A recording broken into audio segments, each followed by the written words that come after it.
конституционный закон, третий закон это кодекс, и четвертый простой закон. Конституционный закон говорит, что каждый гражданин имеет право выбираться в место самоуправления, место органа и так далее, имеет право избираться и быть избранным. Конституция разрешает, конституционный закон разрешает. Дальше закон о статусе столицы, на который ссылается сейчас ЦИК, статья 23. Там они ссылаются на то, что такое фракции, коалиция фракций Бишкекского города Бишкек имеет право депутатов города Кенеш выдвигать. А в самом законе сказано, мэром города может быть каждый гражданин, имеющий высшее образование, проработающий на ключевых должностях не менее 5 лет и не судимый.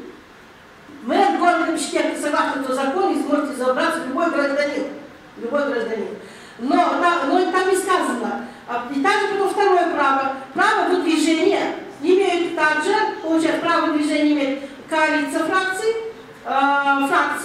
городской Кенеш. Там не сказано только. Нету. Потом, знаете, очень странный термин. Субъект. Должен быть субъект выдвижения. Мы все объекты выдвижения. Субъект появляется во время правовых нарушений и так далее. Дается понять субъект, кто такой субъект, он не расписан. Являются ли субъектами права городской Кенеш или коалиции фракции, это не расписано. Соответственно, ограничения в законе о столице на выдвижение на пост мэра Кыргызской республики, города Бишкек, да, нету. Все 4 закона дают основания выдвигаться в них.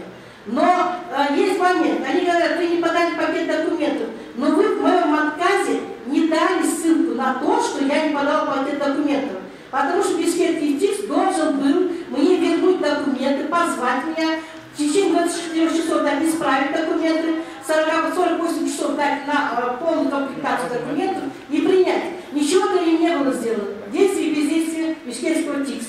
А то, что он вынес решение по статье на закон о статусе столицы, закон о статусе столицы мы сегодня рассмотрели на кыргызском варианте, прерогативный кыргызский вариант, там ведь четко сказано.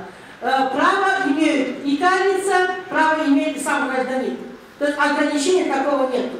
И сегодня я считаю, что если президент слышит наше обращение, вот мы все были на круглом столе, он сказал, я защищаю Конституцию, конституционный закон буду защищать.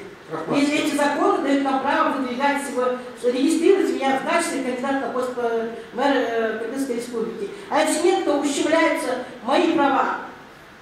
На ваш взгляд,